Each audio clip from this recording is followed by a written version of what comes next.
Hey guys, what's up? How are you all? I hope you are fine and doing well. So, my name is Masood Farooq and I welcome you all to C. Latif's Academy. I am teaching you Indian polity and today's topic is fundamental rights. तो fundamental rights जो है ये हम तीन part में divide करके आपको पढ़ाएंगे क्योंकि फंडामेंटल राइट जो चैप्टर है ये इंडियन पॉलिटी में बहुत इंपॉर्टेंस रखता है और अक्सर व बेशतर जिस जिस भी एग्ज़ाम में इंडियन पॉलिटी सिलेबस में होती है जिस भी एग्ज़ाम के लिए वहाँ पर जो है फंडामेंटल राइट्स एक बहुत इंपॉर्टेंट रोल प्ले करता है और इसमें से जो है मैक्सिमम सवालात पूछे जाते हैं। ठीक है, ओके। तो चलिए शुरुआत करते हैं फंडामेंटल राइट्स है क्या।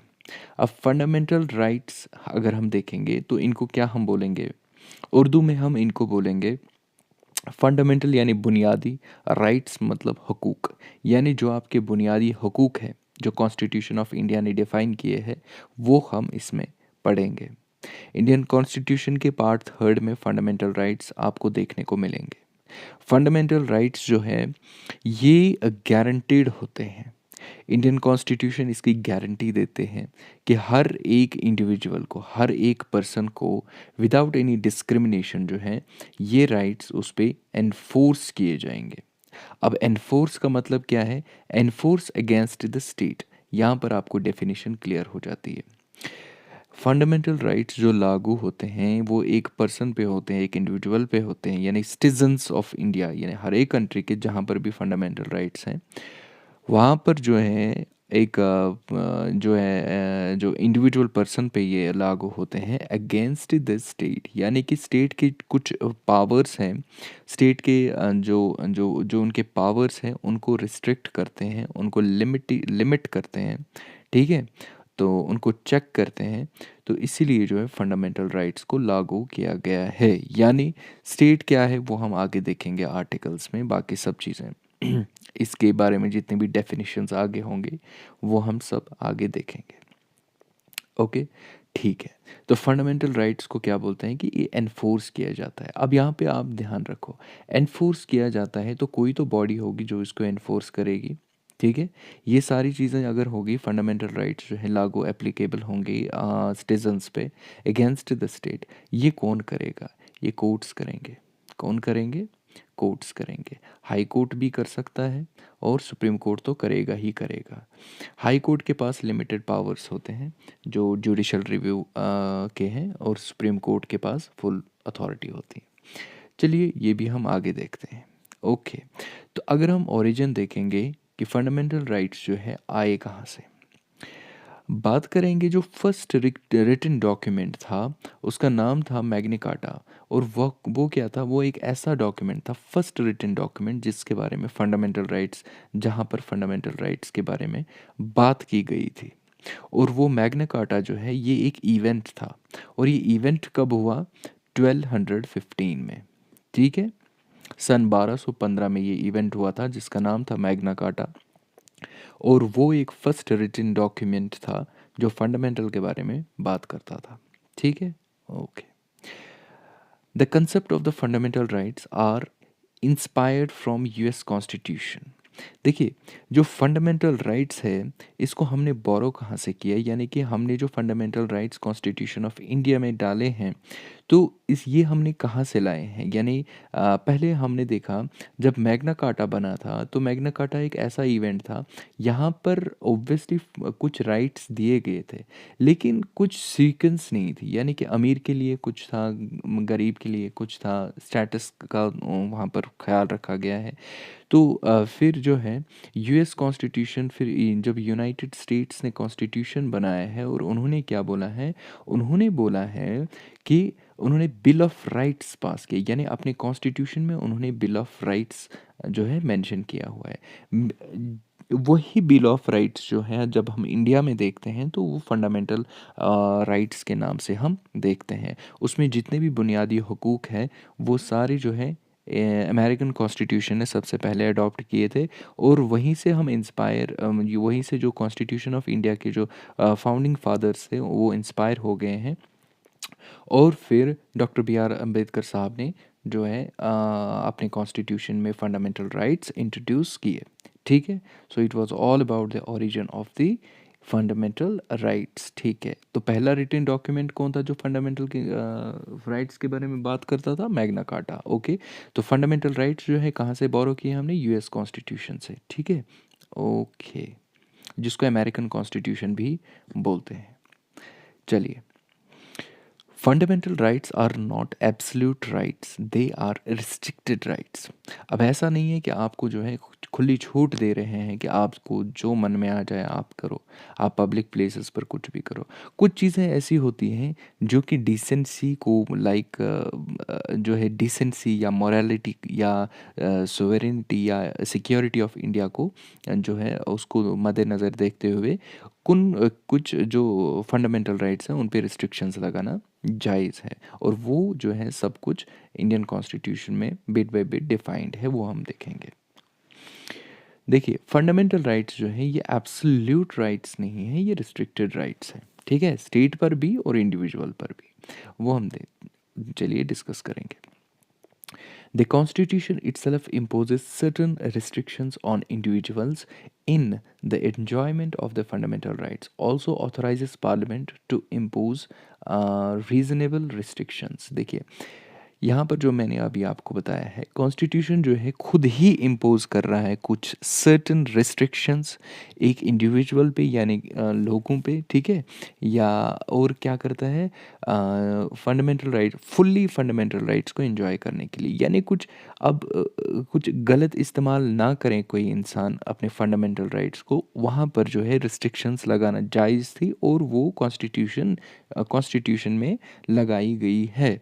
और कुछ जो ऑथराइजेज, यानी कुछ अथॉरिटीज़ दी है इंडियन कॉन्स्टिट्यूशन ने पार्लियामेंट को, जो कि रीजनेबल रिस्ट्रिक्शंस लगा सकता है, ठीक है, ओके। अब देखिए यहाँ पर कुछ चीज़ें ऐसी हैं, क्या क्या चीज़ें ऐसी हो सकती हैं जिसमें फंडामेंटल राइट्स को रिस्ट्रिक्ट किया गया है, ठीक है, कुछ ऐसे ग्राउंड्स देखेंगे हम, कुछ ऐसी चीज़ें देखेंगे जहाँ पर फंडामेंटल राइट्स को रिस्ट्रिक्ट किया जाता है। जहाँ पर बात आती है sovereignty and security of India, तो वहाँ पर जो है रिस्ट्रिक्शंस लगा सकते हैं, मतलब हर एक इंसान को ऑब्वियसली फ्रीडम है, फंडामेंटल राइट्स लोगों के लिए ही तो है, लेकिन अब उसका इस्तेमाल सही तरीके से हो जाए तो वहाँ पर उसके लिए कुछ रिस्ट्रिक्शंस भी इंडियन कॉन्स्टिट्यूशन में मौजूद है, जैसे पब्लिक ऑर्डर को जो है फॉलो करना, या मोरालिटी, जैसे मैंने आपको बोला है कुछ फंडामेंटल राइट्स ऐसे हैं जो कि हमें आज़ादी तो देते हैं कुछ काम करने की, लेकिन उसकी कोई डिसेंसी होती है, मतलब मैं कुछ भी जा कर के पब्लिक प्लेस पर स्टार्ट करूँगा करना, तो ऐसा कुछ है नहीं, उसके लिए पूरा जो है कानूनी कार्रवाई की जाएगी अगर कुछ इस तरीके का काम होता है कि फंडामेंटल राइट्स को आप मिसयूज़ करते हो। तो इस तरीके से जो है कॉन्स्टिट्यूशन में सारे रिस्ट्रिक्शंस बिट पे बिट मौजूद है, जो कि ज़रूरत थी, इसलिए जो फाउंडिंग फादर्स थे उन्होंने इसमें कोई भी कॉन्फ्लिक्ट ना आ जाए आगे, तो इसलिए उन्होंने सब चीज़ें जो है डिफ़ाइन करके रखी है, ओके। और कॉन्स्टिट्यूशन जो है वो wellbeing of weaker section in society, जबकि जैसे कि वुमेंस को, चिल्ड्रंस को, schedule caste, schedule tribes, other backward classes को जो प्रमोशन करने के लिए कुछ पावर्स देते हैं, ठीक है, या इंडिविजुअल को उन पावर से रिस्ट्रिक्ट करते हैं। तो ऑन एंड ऑल अगर हम देखेंगे कि ये एक बैलेंस्ड सिस्टम बनाने की कोशिश करते हैं, ठीक है, फंडामेंटल राइट्स, ठीक है, okay. Now coming to the classification of the fundamental rights. देखिए, फंडामेंटल राइट्स जो है वो डील करते हैं आर्टिकल 12 से लेकर के आर्टिकल 35 तक। कहाँ से? आर्टिकल 12 से लेकर के आर्टिकल 35 तक डील करते हैं फंडामेंटल राइट्स के साथ, ओके। सो अब हम देखेंगे कि कौन कौन से फंडामेंटल राइट्स जो हैं इंडियन कॉन्स्टिट्यूशन में डिफाइन किए गए हैं। सबसे पहले मैं आपको मैंने बता दिया है, पार्ट 3 की इंडियन कॉन्स्टिट्यूशन में आपको फंडामेंटल राइट्स मिलेंगे, और 14 से लेकर के 18 तक जितने भी आर्टिकल्स हैं वो डील करते हैं राइट टू इक्वालिटी के साथ। राइट टू इक्वालिटी मतलब क्या होता है कि हिंदुस्तान में जितने भी लोग हैं उनको एक सम्मान रखना है, यानी उनमें इक्वालिटी लानी है, कोई बैर नहीं रखना है, यानी जो जैसा ट्रीट स्टेट अमीर को करेगी वैसा ही ट्रीट वो गरीब को भी करेगी, लेकिन इसमें भी कुछ रिस्ट्रिक्शंस है। ये आर्टिकल्स जब हम वन बाय वन पढ़ेंगे तो आपको जो है इनके रिस्ट्रिक्शंस का भी पता चलेगा और इनकी जो इम्प्लिकेशंस यानी इनकी जो इनका जो मेन डेफिनेशन है वो भी पता चलेगी। और दूसरा है राइट टू फ्रीडम, ठीक है, ये डील करता है 19, 20, 21 एंड 22 के साथ। ये मैंने आपको इसलिए यहाँ पर अलग करके लिखा है क्योंकि आपको वो याद रखने में बहुत आसानी हो जाए। आप ये याद रखो, राइट टू इक्वालिटी किसके साथ डील करता है, 14 टू 18। अच्छा, राइट्स टू फ्रीडम के साथ कौन कौन से डील करते हैं, इसमें फ्रीडम ऑफ एक्सप्रेशन वगैरह जितने भी आते हैं वो हम देखेंगे। वो कहाँ से, आर्टिकल 19 से लेकर के 22 तक डील करते हैं। इसी तरीके से जब हम बात करेंगे राइट अगेंस्ट द एक्सप्लॉइटेशन, वो 23 और 24 आर्टिकल डील करता है। और राइट टू रिलीजियस फ्रीडम उसके साथ जो है आर्टिकल 25, 26, 27 डील करता है। और कल्चरल एंड एजुकेशनल राइट्स जो है उसके साथ डील क्या करता है, 29 एंड 30। अब हम यहाँ पर देखेंगे जो आर्टिकल 31 है वो डील करता था प्रॉपर्टी के साथ, फिर इसको रिमूव कर दिया गया, लेकिन पढ़ना तो है हमने, ठीक है। वो डील करता था किसके साथ, प्रॉपर्टी के साथ, आर्टिकल 31। लेकिन फिर इसको रिमूव करके 44th अमेंडमेंट एक्ट से एक्ट में इसको रिमूव करके इसको लीगल एक्ट बना दिया गया है, ठीक है। तो फिर ये फंडामेंटल राइट नहीं रहा है, लेकिन पहले था। कॉन्स्टिट्यूशनल रेमिडीज़ जो है वो आर्टिकल 32 डील करता है। यानी कॉन्स्टिट्यूशनल रेमिडीज़ क्या है, वो ये है कि अगर कोई भी इन आर्टिकल्स में से वायलेट होता है आपके साथ तो आप हाई कोर्ट के पास जा सकते हो। अगर आपके पास हाई कोर्ट के पास जो है आपकी सुनवाई आपको लगता है कि इसमें मेरे जो है न्याय नहीं हुआ है, जस्टिस नहीं हुआ है, तो आप जा कर के सुप्रीम कोर्ट में जा सकते हो। ये सारी चीज़ें आर्टिकल जो है आर्टिकल 32 में डिफ़ाइन की गई है, जिसको कॉन्स्टिट्यूशनल रेमिडीज़ भी बोलते हैं। ओके, नब वी विल डिफाइन। आपको यहाँ पर देख रहे होंगे कि मैंने आपको क्या बोला था, आर्टिकल 12 से लेकर के आर्टिकल 35 तक डील करते हैं फंडामेंटल राइट्स। लेकिन बाबा इधर तो कुछ झोल लग रहा है, क्या झोल है। अब देखिए मैंने 14 से स्टार्ट किया और 32 पे एंड किया। तो आप बताइए हमें कि आर्टिकल 12 और आर्टिकल 13 तो आपने खा लिया ऊपर से ही, ठीक है। और जब आप बात करते हो आर्टिकल 32 तक, 33, 34 एंड 35 तो आपने ख़त्म ही कर दिया। वो कहाँ है, मैंने ख़त्म नहीं किया, उसके बारे में भी आपको बताऊंगा। चलिए सबसे पहले बात करते हैं आर्टिकल 12 की। आर्टिकल 12 जो है ये कोई फंडामेंटल राइट नहीं है। फंडामेंटल राइट्स में डेफिनेटली आता है, लेकिन ये फंडामेंटल राइट नहीं है, बल्कि ये डेफिनेशंस बताता है। किस चीज़ की, स्टेट की डेफिनेशन बताता है। आप जब बात करते हो फंडामेंटल राइट जो है ये गारंटी देता है कि आपके पास जितने भी राइट्स हैं ये आपको जो है प्रोवाइड करता है Indian constitution against the state, ठीक है। ये एनफोर्स करते हैं अगेंस्ट द स्टेट। अब यहाँ पर जो है स्टेट डिफाइन की गई है किस में, आर्टिकल 12 में। देखिए आर्टिकल 12 जो है ये बताता है स्टेट क्या है। अब यहाँ पर स्टेट जो है इसमें इस आर्टिकल में ये डेफिनेशन है, government of India, parliament, government of state, legislature of state, local authorities, जितने भी ये सारी बॉडीज़ हैं इन सबको स्टेट बोल दिया गया है आर्टिकल 12 में। और ये जो डेफिनेशंस है ये किस लिए इन्होंने डिफाइन की है, पार्ट थर्ड के लिए। और पार्ट थर्ड किसके साथ डील करता है, फंडामेंटल राइट्स के साथ, ध्यान रखो, ठीक है। और स्टेट इन्होंने क्या बताया है, government of India, parliament, government of state, legislature of state, local authorities which is within India और outside of India but within the control of India, ठीक है, उसको हम स्टेट बोलते हैं। समझ आया, ठीक है। और क्या बताया है आपके पास, देखिए एक क्वेश्चन बन सकता है यहाँ पे, इवन कि किसी प्रीलिम्स के एग्ज़ाम्स में ये पूछा भी गया था कि क्या प्राइवेट बॉडीज़ को हम स्टेट मान सकते हैं। तो जवाब होगा यस, आप मान सकते हो, लेकिन तब जब एक प्राइवेट बॉडी स्टेट के इंटरेस्ट में काम करता है, ठीक है, स्टेट के इंटरेस्ट में काम करता है, तब उसको आप स्टेट मान सकते हो। अब यहाँ पर जो है आप आपके ये जो है और एक क्वेश्चन बनता है, क्या जो जुडिशियल इंस्टीट्यूशंस हैं जैसे कोर्ट्स हैं, सुप्रीम कोर्ट है या हाई कोर्ट है, क्या वो स्टेट में आते हैं या नहीं आते हैं? देखिए यहाँ पर सुप्रीम कोर्ट ने एक डेफिनेशन बोली है, बहुत खूबसूरत सा स्टेटमेंट बोला है कि जब हम जस्टिस दे रहे होते हैं तब हमको स्टेट कंसिडर नहीं किया जाएगा। लेकिन लेकिन लेकिन लेकिन जब हम एडमिनिस्ट्रेशन की बात करते हैं कोर्ट्स के साथ, यानी को सुप्रीम कोर्ट कुछ ऑर्डर्स वगैरह करते हैं, तब उनको स्टेट जो है माना जाएगा। ठीक है, इस कन्फ्यूजन को भी क्लियर कर दिया गया। आपको भी दिमाग से ये कन्फ्यूजन क्लियर हुआ होगा और सवालात भी आपको क्लियर होते होंगे साथ साथ।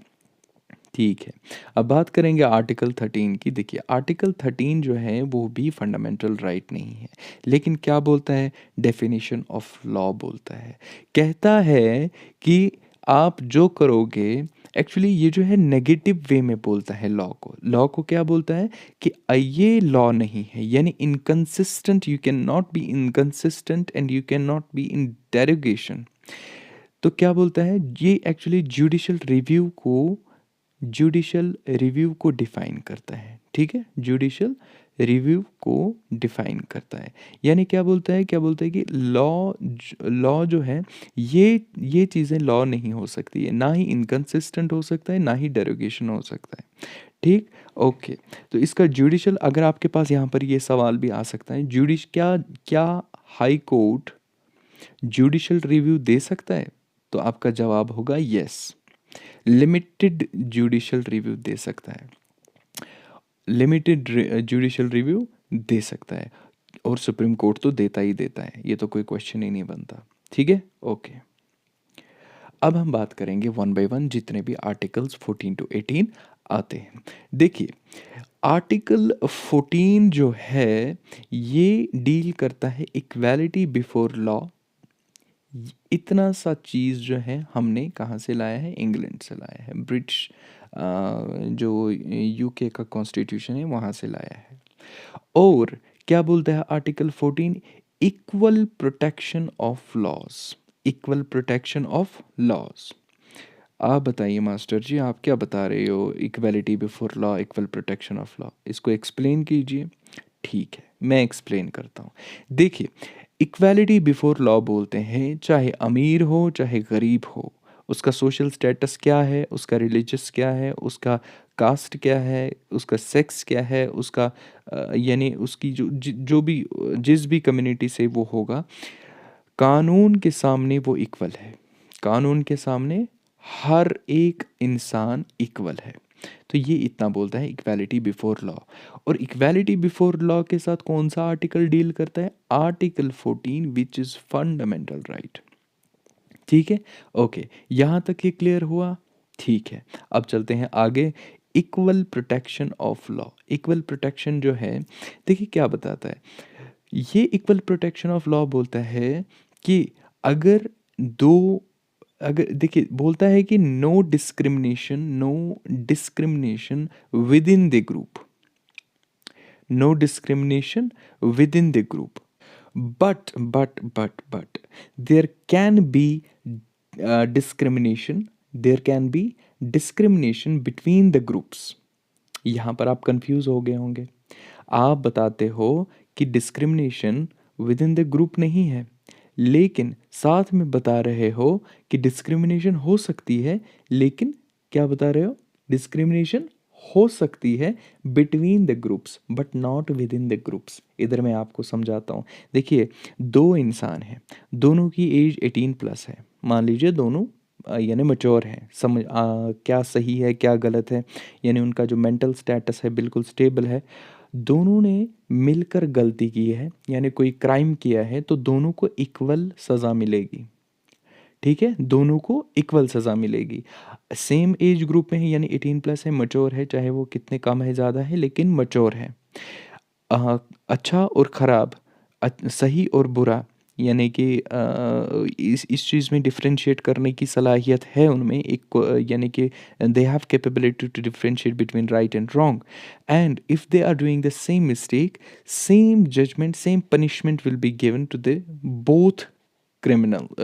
जो जो भी क्राइम करेंगे उनको जो है सेम पनिशमेंट दी जाएगी। ठीक है, ये क्या है, यही होता है equal protection of laws. Okay, ठीक है, समझ आ गया। हाँ, अब आप बात करोगे कि आप बिटवीन द ग्रुप्स, आपने क्या बोला, वो तो हो गया with in the groups. With in the groups आप डिस्क्रिमिनेशन नहीं कर सकते हो, लेकिन आपने बोला है बिटवीन द ग्रुप्स आप डिस्क्रिमिनेशन कर सकते हो। देखिए, मैं आपको यहाँ पर एक एग्जांपल देता हूँ, बहुत अच्छी सी एग्जांपल देता हूँ। कोई छोटा बच्चा है, वो मतलब उसका उसका कोई समझ नहीं है, यानी वो 8 साल का है, 9 साल का है, उसका कोई समझ नहीं है अच्छा क्या है, बुरा क्या है, यानी क्राइम क्या है, सही क्या है, गलत क्या है। उसने कोई गलती की है, ठीक है, और यहाँ से और एक इंसान है, वो मतलब मच्योर है, उसने सोच समझ कर गलती की है, यानी उसने प्लान तरीके से किसी का कत्ल किया है, यानी किसी को मारा है। और यहाँ पर एक बच्चे ने खिलौने की तरह गन उठाया और उसके हाथ से फायर निकला और कोई मर गया। अब इन दोनों को हम सेम जजमेंट के मुताबिक सेम पनिशमेंट नहीं दे सकते हैं। वो इनजस्टिस होगा किसके साथ, इस बच्चे के साथ, क्योंकि इसको पता ही नहीं है वो क्या है, जो उसने उठाया है और जो उसने किया है। लेकिन ये जो है, ये मैच्योर बंदा जो है साइड में, इसको बिल्कुल पता है, इसको बिल्कुल समझ है मैंने क्या किया है, तो इसलिए इन दोनों को सेम सज़ा नहीं दी जाएगी। यही होता है डिस्क्रिमिनेशन बिटवीन द ग्रुप्स। ठीक है, आई होप आपको समझ आ गया होगा। नहीं आया है, कमेंट सेक्शन में बताओ, हम आपको समझा देंगे फिर से।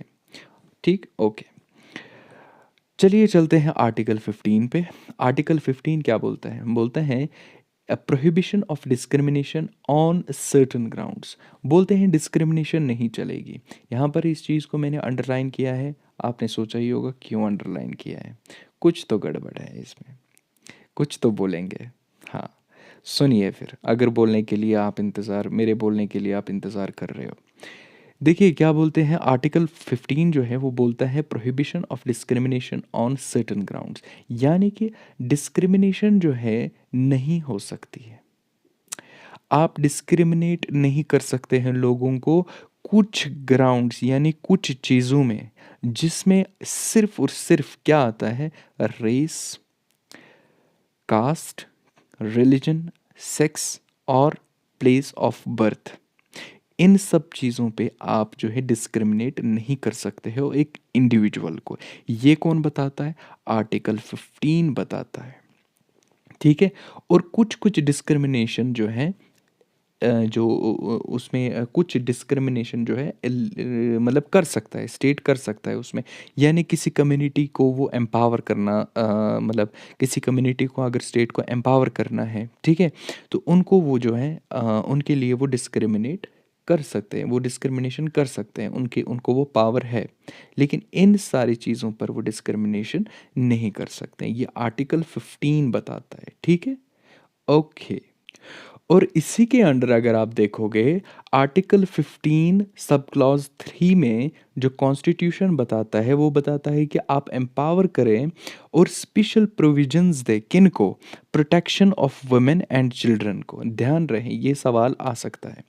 आर्टिकल 15, आप वो देखिए क्वेश्चन कैसे बन सकता है आर्टिकल 15 में, वहाँ पर आपको स्टेटमेंट दिया जाएगा और बताया मतलब आपको गिवन कंडीशन होगी, आप हमें बताइए कौन सा सब आर्टिकल, यानी कि कौन सा सब आर्टिकल ऑफ 15, आपको आर्टिकल 15 भी वहीं से गिवन है, या आपको आर्टिकल 15 1 2 3 आपको ऑप्शन में होंगे, तो कौन सा आर्टिकल डील करता है जिसमें स्पेशल प्रोविजन देने की बात की गई है और protection of women and children की बात की गई है। और ऑप्शंस है आपके पास, article 15 sub clause 1, article 15 sub clause 2, article 15 sub clause 3।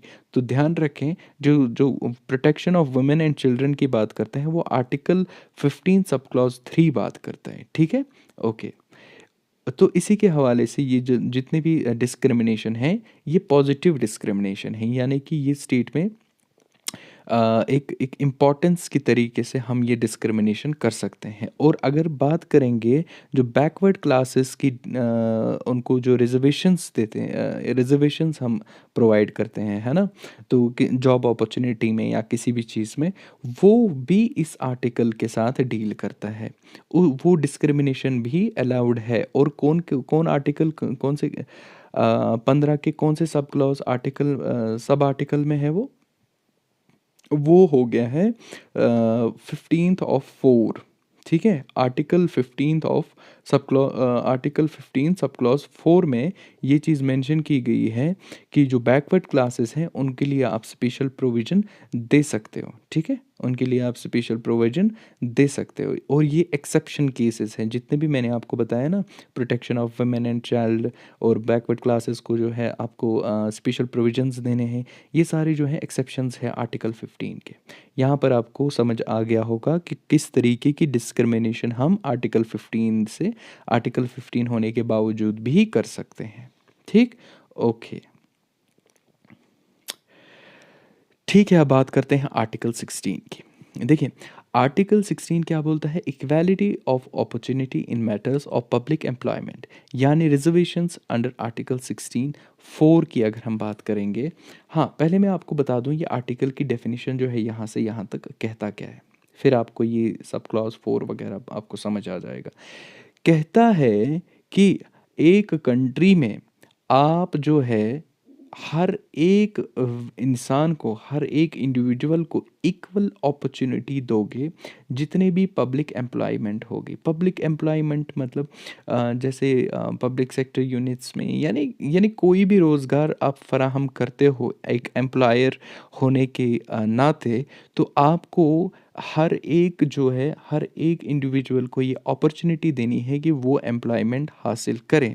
ठीक है, और इस एम्प्लॉयमेंट के साथ कौन सा डील करता है? आर्टिकल 16 डील करता है। ठीक, ओके, ठीक है। और इसी आर्टिकल में जब आप बात करते हो कि एम्प्लॉयमेंट में आप जो है बैकवर्ड क्लासेस को, जो है रिजर्व्ड कैटेगरीज को कुछ अलग से स्पेशल प्रोविजंस देते हो, तो वो एक्सेप्शन केस बन जाता है, यानी कि वो भी इसमें आ जाता है। देखिए, यहाँ पर जो है रेस अगर आपको यहाँ से स्टार्ट करनी है टू अचीव द गोल, आपको यहाँ है। और बैकवर्ड क्लासेस क्या बोलते हैं, उनको उनको यहाँ से रेस करनी है, तो वो बेचारे तो फिर नहीं आ सकते हैं ना रेस में। तो इसलिए जो है हिंदुस्तान के संविधान में ये प्रोविज़न है कि आप जो है बैकवर्ड क्लासेस के लिए रिजर्वेशन रख सकते हो। वो एक्सेप्शंस है फंडामेंटल राइट्स के, वो किसी भी फंडामेंटल राइट को वायलेट नहीं करता है, बल्कि वो उनका फंडामेंटल राइट है, वो उनको हिंदुस्तान का संविधान देता है। ठीक है, ओके। और अगर मैं बात करूं इसकी और एक्सेप्शंस की, जिस तरीके से अगर किसी भी जगह पर देखिए यहाँ पर आपको जो है ना रिजर्वेशंस देनी पड़ेगी, यहाँ पर आपको डिस्क्रिमिनेट होना पड़ेगा। ठीक है, डिस्क्रिमिनेशन करना पड़ेगा। कैसे डिस्क्रिमिनेशन? देखिए, जब आप एम्प्लॉयमेंट की बात करते हो, तो इसी तरीके से अगर आपको किसी किसी रिलीजियस इंस्टीट्यूशन में एक एम्प्लॉयमेंट जनरेट करनी, यानी कि किसी रिलीजियस इंस्टीट्यूशन में आपको कोई किसी भी तरीके का आपको कोई एम्प्लॉय लगाना है, तो वहाँ पर आपको जो है कुछ रिजर्वेशंस होती है।